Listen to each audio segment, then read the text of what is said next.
Alléluia. Voilà, j'aimerais partager avec vous ce matin la suite du message de la semaine dernière. On a commencé à parler de la fidélité. Vous vous souvenez, hein? La fidélité. Un homme fidèle qui le trouvera.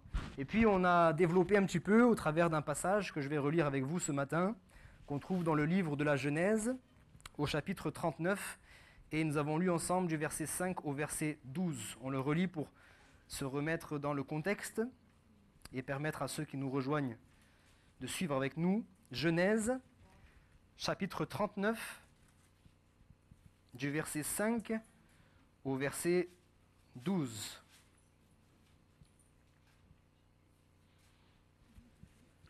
On y va. L'Éternel fut avec Joseph, de sorte qu'il réussissait ce qu'il entreprenait. Il demeurait dans la maison de son maître égyptien. Celui-ci remarqua que l'Éternel était avec Joseph et faisait prospérer tout ce qu'il entreprenait. Ainsi, Joseph obtint la faveur de son maître, qu'il attacha à son service personnel. Il l'établit comme intendant sur sa maison et lui confia la gérance de tous ses biens. À partir de ce moment-là, l'Éternel bénit la maison de l'Égyptien à cause de Joseph. Sa bénédiction reposait sur tout ce qu'il possédait, dans sa maison comme au champ. Alors Potiphar laissa tout ce qui lui appartenait entre les mains de Joseph, ne s'occupant plus de rien sauf de ses repas. Or, Joseph était un bel homme ayant un beau visage. Après ces événements, la femme de son maître porta les yeux sur lui et lui dit « Couche avec moi ». Mais il refusa et dit à la femme de son maître « Mon maître ne me demande compte de rien dans la maison. Il m'a confié tous ses biens. Lui-même n'a pas plus d'autorité que moi ici, et il ne m'a rien interdit, excepté toi, parce que tu es sa femme. Comment commettrais-je un acte aussi mauvais et pécherais-je contre Dieu ?» Jour après jour, elle revenait à la charge, mais Joseph ne voulait pas l'écouter, refusant de coucher à côté d'elle et d'être avec elle. Un certain jour, Joseph était entré dans la maison pour faire son travail. Aucun domestique ne se trouvait là, alors elle l'agrippa par son vêtement en disant « Couche avec moi ». Mais il lui abandonna son vêtement entre les mains et s'enfuit dehors. Seigneur, nous te demandons ce matin encore, une fois de plus, de nous éclairer, nous ouvrir l'intelligence, alors que nous partageons ensemble ta parole qui est là pour nous instruire, pour nous corriger, pour nous enseigner. Nous voulons, Seigneur, c'est vrai, en tirer ce qu'il y a de meilleur pour nos vies, pour nos âmes. Merci parce que, si nous sommes humbles, tu nous permettras de recevoir cette bénédiction que tu as prévue pour chacun d'entre nous. Merci de nous permettre de tirer, d'avoir une application pratique pour chacune de nos vies. Que ces textes-là ne soient pas des textes simplement intellectuels, mais que ces textes puissent trouver vraiment un effet pratique dans nos vies. C'est ce que nous te demandons dans le nom de Jésus. Amen. Alléluia. Alors on a commencé un petit peu à décortiquer ce passage. On a vu tout d'abord que l'élément clé de ce passage, c'était ce qui est dit au commencement, l'Éternel fut avec Joseph, tout simplement. C'est à partir de là que tout le reste va se faire. Parce que l'Éternel fut avec Joseph, je l'ai dit dernièrement, c'est pour cela qu'il réussissait, qu'il prospérait de plus en plus, qu'il trouva faveur auprès de son maître. C'est à cause de cela aussi qu'il reçut, j'aimerais dire, une promotion, que toute la maison du maître fut bénie. Et c'est à cause de cela, c'est parce que l'Éternel fut avec Joseph, qu'il peut aussi résister à la tentation. La Bible nous dit qu'il réussissait dans tout ce qu'il entreprenait. Alors on a vu ensemble comment faire pour réussir. Il fallait bien sûr recommander à l'Éternel nos œuvres pour que nos projets réussissent. On a cité aussi Josué chapitre 1 verset 8. Médite la parole, médite-la jour et nuit, et c'est alors que tu auras du succès dans tes entreprises. C'est alors que tu réussira. Donc il n'y a pas de mystère, on ne peut pas juste prier pour dire Seigneur fais réussir mes projets parce que je l'ai décidé comme cela, j'ai fait des projets, suis-moi et fais en sorte que ça fonctionne. Non, d'abord je me positionne devant Dieu, je demande au Seigneur si mes projets sont les siens aussi, si mes projets ont été inspirés par lui, conduits par lui, ou bien est-ce simplement c'est pour satisfaire mes propres besoins. Et lorsque j'ai l'assurance que l'Éternel est avec moi, maintenant je peux avancer parce que je sais que s'il est avec moi, il faudra réussir tout ce que j'ai entrepris. Amen. Il est dit que le maître de la maison remarqua que l'Éternel était avec Joseph et faisait prospérer tout ce qu'il entreprenait. Là encore, on a vu que normalement, si Dieu est réellement avec nous, il va y avoir une différence dans notre vie. On va se démarquer, on va nous remarquer. Il y a quelque chose dans notre vie, par notre comportement, par nos réactions aux événements de ce monde, par nos paroles, par notre attitude. Il y a quelque chose qui va dénoter avec les autres. Et à faire qu'on remarque, il y a quelque chose de particulier. Je ne sais pas ce que c'est. Certainement, les gens qui sont autour de vous ne savent pas ce que c'est. Et certaines fois, on vous pose la question, t'es différent, t'es différente. C'est quoi ton secret? Mon secret, c'est Jésus-Christ, tout simplement. C'est parce que Jésus-Christ est en moi, par son esprit, et je suis transformé de plus en plus pour que ma vieille nature pécheresse soit de plus en plus écrasée, et que ce soit le Seigneur, le caractère du Seigneur qui soit reflété dans ma vie. Amen. C'est là donc, en tout cas, notre recherche.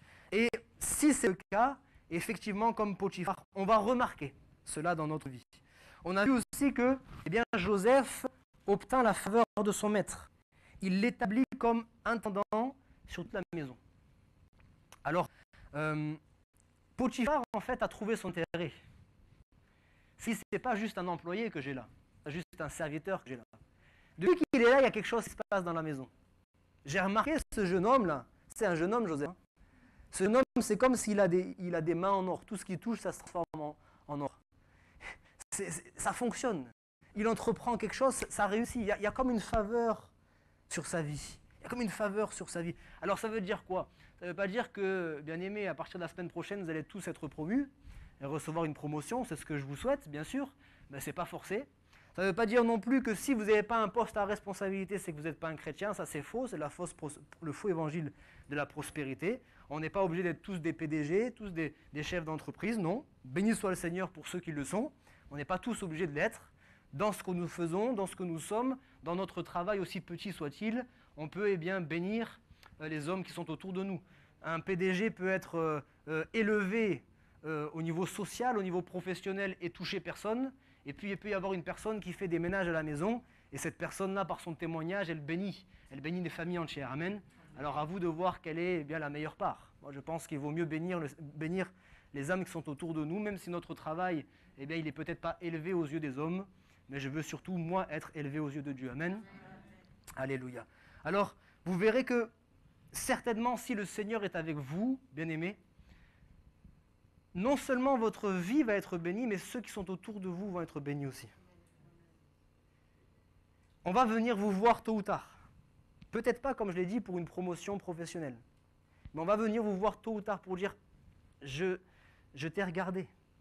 Et ce qu'il faut tirer dans ce texte, c'est qu'on pourrait se dire que Potiphar avait certainement plusieurs serviteurs dans sa maison, n'est-ce pas? Joseph n'était pas le seul, la preuve, il était intendant, donc il devait un petit peu gérer aussi les autres employés ou les autres serviteurs. Joseph aurait pu se dire, bon, moi je suis tellement insignifiant, même mes propres frères m'ont rejeté, donc de toute façon personne ne me remarque, personne ne me voit. Je peux faire ce que je veux sans que personne ne le remarque. Mais Joseph, puisqu'on est en train de parler de la fidélité, il est resté fidèle à Dieu. Dans les petites choses. Il est resté fidèle à Dieu. Il aurait pu lever le poing contre Dieu en disant « Seigneur, je ne comprends pas. C'est toi qui m'as dit que tu allais m'élever, de telle sorte que même mes frères, même mes parents allaient se prosterner devant moi. Et maintenant, c'est tout l'inverse. Donc c'est bon, c'est peut-être que j'ai mal compris, ou alors que Seigneur, tu ne tiens pas ta parole. » Il aurait pu lever le poing contre Dieu, mais il va rester fidèle. Il va rester fidèle. Et parce qu'il va rester fidèle, remarquez que Potiphar va faire attention, va prêter attention à ce jeune homme. Pour preuve, il va dire « J'ai remarqué ». Certaines fois, on est là au quotidien, dans le bus, dans la voiture. Je rigole parce que dernièrement, j'ai croisé mon frère par hasard.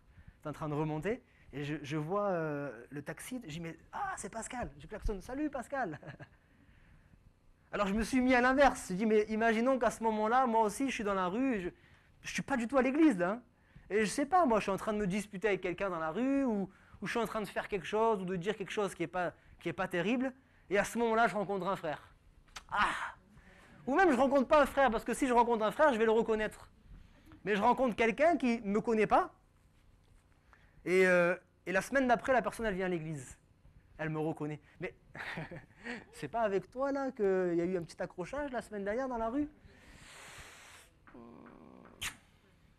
Les gens nous regardent. En particulier si vous avez déclaré, avec fierté même, avec assurance, je suis chrétien. Ok, pas de souci. Tu es chrétien? Ok. On va voir. On va attendre. On va te mettre à l'épreuve. Parce que je le dis à chaque fois, moi je suis d'une famille non chrétienne. Je connaissais, mais je ne sais même pas si c'est possible de rencontrer quelqu'un qui connaît autant rien que moi de la Bible. Avant de donner ma vie aussi, je connaissais rien, même pas la base. Je connaissais rien des choses de Dieu. Mais pourtant, je connaissais au moins les valeurs. Je savais qu'un chrétien, normalement, il doit se comporter comme ça. Un chrétien, normalement, il ne doit pas faire ça. Je savais. Donc, si j'avais des personnes autour de moi qui disaient « je suis chrétien », il n'y a pas de souci. Ça, c'est ce que tu dis. On va voir dans tes actes. Et d'ailleurs, je vais essayer de te titiller un peu pour voir si c'est réel, si c'est véritable. Sachez que le monde nous regarde. J'exagère un peu peut-être. Mais les gens qui sont autour de nous, ils nous regardent. Les membres de nos familles, nos collègues de travail, les membres de notre immeuble. Dernièrement, j'ai eu un témoignage. Je bénis le Seigneur parce que c'était un bon témoignage. On a partagé très souvent avec la voisine du dessous. Parce qu'au tout début, je ne sais pas si vous vous souvenez, Stéphane avait proposé de faire des cours de sport gratuitement pour les personnes qui n'ont pas les moyens et tout ça. Et la voisine du dessous, comme ça, on va dire par hasard, un jour, elle rencontre Erika en sortant du sport. Elle dit « mais tu reviens d'où ?» « Je reviens du sport. »« Ah ouais, moi aussi j'aimerais faire le sport, mais financièrement, c'est pas facile et tout ça. » Viens avec nous, on va faire du sport. Gerson, elle l'a rencontrée, ma voisine. Elle est venue et pendant un bon moment, elle est venue faire du sport. Et à chaque fois, avant le début du sport, eh bien, Stéphane priait avec ceux qui étaient là. Tout simplement, on ne prêchait pas l'évangile, mais il priait, voilà. Il faisait le sport, donc elle a eu contact comme cela. Et bien évidemment, elle sait qu'on est une famille pastorale et tout ça. Et elle a parlé avec une autre amie à nous. Et elle lui a juste dit, ils ont un bon témoignage quand même, merci Seigneur. Par rapport aux enfants. Elle me dit, j'ai vu des familles passer dans l'immeuble, et les enfants, ils couraient dans les escaliers, ils faisaient du bruit comme pas possible. Mais leurs enfants, là, même à 16h30, en pleine journée, ils marchent doucement, ils sont respectueux, ils écoutent. C'est rien, mais c'est un bon témoignage. Si ça avait été l'inverse, on laisse nos enfants courir de partout, crier, faire... Elle dit, ah bah oui, ils sont pasteurs, mais franchement, je préférerais que ce soit pasteur plus loin, hein. Pas dans notre immeuble. Et oui, c'est ça. Potiphar, il a remarqué, parce que sans que Joseph ne le sache, il était en train de peut-être même scruter ses faits et gestes. Regardez si c'était un homme fidèle. Un homme fidèle, une femme fidèle, qui le trouvera? Alléluia. Alors Joseph a été trouvé fidèle, bien évidemment, et j'espère qu'on vous trouvera fidèle et qu'un jour on viendra vous voir pour dire « J'ai remarqué ta sagesse. Voici ce qui se passe dans ma vie en ce moment. C'est très compliqué dans mon mariage. Donne-moi des conseils, s'il te plaît. J'ai remarqué ta paix. Il y a eu le Covid, tu es resté tranquille quand tout le monde s'affolait. Il y a les bruits de guerre, tu restes tranquille quand tout le monde s'affole. J'ai remarqué ta paix, là. Ta paix, elle ne bouge pas. Explique-moi un petit peu d'où vient cette paix. » Et les gens vont commencer à s'approcher de vous pour trouver conseil. Et vous serez prêts à ce moment-là pour leur donner la parole de Dieu. Amen. Alléluia. Il est dit, à partir de ce moment-là, l'Éternel bénit la maison de l'Égyptien à cause de Joseph. J'aime ce terme-là. À cause de Joseph. On voudrait dire grâce à Joseph, mais pour montrer la cause. Pourquoi l'Éternel a béni la maison de l'Égyptien ou de Potiphar? Est-ce que Potiphar était un homme qui craignait Dieu? Est-ce que Potiphar était un homme fidèle à la parole? Est-ce que Potiphar était un croyant? Pas du tout. Il n'a pas béni la maison de Potiphar à cause de lui. Il a béni la maison de Potiphar à cause de Joseph. Jusque-là, la maison de Potiphar n'était pas sous la faveur de Dieu. Vous me suivez? C'est juste parce que Joseph est resté fidèle à Dieu. À cause de ça, Dieu a béni non seulement Joseph, mais il a béni aussi l'environnement. Il a béni aussi la maison. Et je voudrais vous dire que si vous restez fidèle à Dieu, non seulement Dieu va vous bénir, mais à cause de vous, Dieu va bénir votre famille. On va reprendre parce qu'il y en a qui dorment un petit peu. Parce que vous êtes fidèle à Dieu, Dieu va vous bénir vous, mais il va bénir votre famille. Amen. Qu'il en soit ainsi. Je rappelle toujours, vous ne dites pas amen pour moi. C'est pour vous, qu'il en soit ainsi. Ce qu'il a dit le pasteur là, je veux que Dieu bénisse ma famille. À cause de moi, même si je dis rien, même si je fais rien, que Dieu bénisse ma famille tout simplement parce que je reste fidèle à lui. Dieu va bénir mon quartier, alléluia. Parce qu'on reste fidèle. Dieu bénit le quartier de l'Ariane.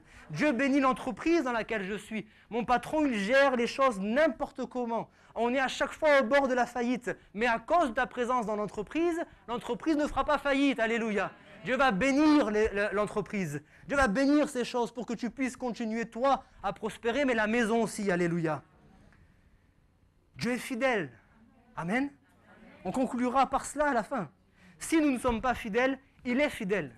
À combien plus forte raison, si nous sommes fidèles, il l'est aussi. Alléluia. Fidèle dans les petites choses. Il dit à partir de ce moment-là, il y a eu un marquant. Et je vous assure que les gens, ils savent. Des fois, on se dit, est-ce que mon témoignage, il parle? Est-ce que les gens, ils remarquent un petit peu? On a l'impression que non. Et certainement, pendant des jours, des semaines, des mois, on ne sait pas combien de temps ça a duré, mais peut-être que Joseph, il a eu l'impression que sa vie, là, son témoignage, il servait à rien. D'ailleurs, je vais témoigner devant qui, là? On s'en fiche, les gens ne sont même pas chrétiens. Si j'étais au milieu des chrétiens, les gens ne remarquent même pas, ils n'ont même pas la valeur de ces choses. Oui, mais attention, les gens savent faire la différence. Potiphar, il a su que c'est à partir de ce moment-là que ma maison a commencé à être bénie. Les gens savent que c'est à partir du moment où tu es dans l'entreprise que les querelles, elles ont commencé à s'apaiser. C'est depuis que tu es dans l'entreprise que les choses, elles ont commencé à changer, ça a commencé à fonctionner.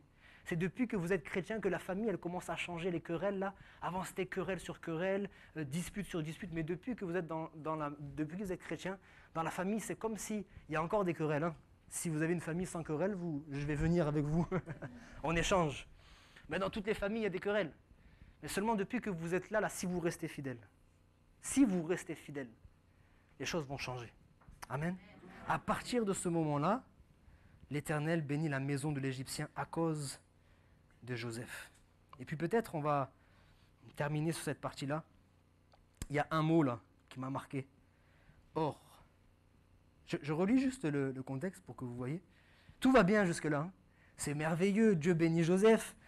Dieu bénit la maison de Potiphar. C'est extraordinaire, c'est merveilleux. Et puis d'un coup, or, Joseph était un bel homme ayant un beau visage. Après ces événements, tout ce qu'on vient de dire là, alors que tout était beau, c'était un rêve. Après ces événements, la femme de son maître porta les yeux sur lui et lui dit « Couche avec moi. » Ça y est. C'était trop beau pour être vrai. Il fallait bien que l'ennemi vienne mettre son nez là dans les histoires. Il n'allait pas laisser Joseph être béni. Il n'allait pas laisser la maison de Potiphar prospérer tranquillement en gardant les bras croisés. Il fallait bien qu'il intervienne dans la situation. Il fallait bien qu'il vienne mettre son grain de sel. Et dans votre vie, constamment, il va venir mettre son grain de sel. Vous savez quoi, si on prend la vie comme un combat de boxe, jusqu'au dernier round, jusqu'au dernier gong, eh bien, il va continuer à se battre. Hein. Vous avez gagné un round, tant mieux, 2 rounds, 3 rounds, tant mieux, mais ce n'est pas terminé pour lui. Hein. Jusqu'au dernier moment, jusqu'au gong final, jusqu'à ce que le Seigneur mette fin à ces choses, il continuera à se battre et il essaiera de vous faire tomber, de vous mettre KO. Ah oui, hein. Et pour lui, peu importe, comme je dis souvent, dans un combat de boxe, si vous avez remporté 10 rounds et qu'au 11e, vous tombez par terre et vous ne vous relevez pas, qui est le vainqueur? Même si vous avez remporté 10 rounds, hein, si vous ne vous relevez pas au 11e, c'est fini. Et voilà pourquoi Paul dit, mais il faut achever la course. Pas tout de partir en sprint, c'est pas tout de courir vite. Oui, c'est bien, tu peux courir vite, mais surtout, il faut courir longtemps. Il faut courir jusqu'au bout. Il faut achever la course, il faut garder la foi. Combattre le bon combat. Amen. Or, et d'un coup, les choses commencent à changer. La femme porta les yeux sur lui et lui dit, couche avec moi. Cette parole-là, je ne sais pas si vous avez remarqué, elle ressemble étrangement à une autre. Je vais vous la citer. Genèse, je lis simplement pour vous. Genèse chapitre 4, verset 7. Certainement, si tu agis bien, tu relèveras ton visage. Et si tu agis mal, le péché se couche à ta porte. Le péché se couche à ta porte. Et ses désirs, je veux dire, ses regards se portent sur toi. Mais toi, domine sur lui. Tout était bien. Et j'ai envie de dire, bien aimé, c'est facile d'être fidèle quand tout va bien. Oui ou non? Nous, on veut être fidèle quand tout va bien. On se lève le matin, on est de bonne humeur, allez, on loue le Seigneur, on commence bien notre journée, puis tout va bien, c'est super, on est fidèle. Mais quand ça commence à être difficile, quand l'ennemi commence à se présenter devant nous, est-ce que l'ennemi se présente toujours avec des cornes et... Vous l'avez vu comme ça, vous? Et s'il se présente comme ça, vous allez tout de suite le reconnaître. Hein. Il ne se présente pas comme ça. Il se présente, vous savez comment des fois? Je vais vous faire rire, peut-être pas. Hein. Des fois, il se présente sous la forme de votre mari ou de votre femme. Ou de vos enfants. C'est pas que votre mari ou votre femme est le diable, attention, c'est pas ce que j'ai dit. Hein.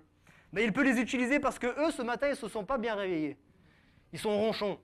Alors il va les utiliser. Il y a juste une petite porte qui est ouverte. Il va les utiliser pour vous. Ah, bam, bam, bam. Il peut passer par votre chef d'entreprise, il peut passer par le voisin, il peut passer par... Il cherche des personnes en qui il peut influencer, tout simplement. Je ne suis pas en train de parler de possession, il faut que vous soyez équilibrés. Hein. Je ne suis pas en train de parler de possession. Mais il peut influencer. C'est pas ce qu'il a fait avec Pierre.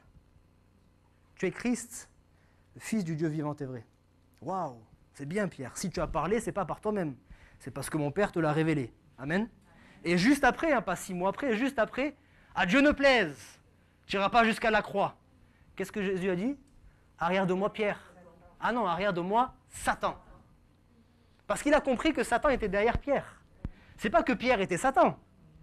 Attention, on est toujours avec ces histoires d'interpréter la Bible. Il y en a qui ont été aussi loin que ça, non. C'est simplement que Satan l'a utilisé. Et des fois, le diable peut utiliser même vos plus proches pour essayer de vous faire trébucher un petit peu. Parce que quand c'est un inconnu qui vient nous dire des paroles, bon, ça passe par-dessus. Ça ne nous touche pas. Mais quand c'est nos proches, ça nous touche en plein cœur. Maintenant, est-ce que Joseph est resté fidèle? Fidèle au Seigneur malgré tout ça. On verra ça certainement la semaine prochaine. Joseph, malgré tout ça, il a refusé de plaire à cette femme. Mais il avait un beau visage. C'était un bel homme. C'était un homme qui... Excusez-moi, il faut dire les choses comme elles sont. Quand vous lisez la Bible, ce n'est pas des gens qui sont différents de nous. Hein. Ils ont vécu à des époques différentes, dans des cultures différentes, mais humainement, ils sont comme nous, ils sont de la même nature que nous. Donc, soyons clairs. Joseph avait aussi certainement des besoins, des désirs. Mais il a préféré rester fidèle à Dieu. Il aurait pu se dire, c'est pas grave. Pendant que le maître n'est pas là, je peux. Mais il avait compris que Dieu le regardait surtout. Dieu regardait sa vie. J'ai fait une promesse sur ta vie, bien-aimé. Dieu a fait une promesse sur ta vie. Mais avant qu'elle s'accomplisse, Dieu veut voir si tu vas être fidèle. C'est pour ça que pour l'instant, entre la promesse et ce que tu vis, il y a un grand fossé. Dieu dit, attends encore un peu de temps. Sois fidèle encore un peu de temps. Je vais éprouver ta fidélité et ta foi. Si tu restes fidèle, les choses que je t'ai promises, tôt ou tard, elles vont s'accomplir. Alléluia. Amen.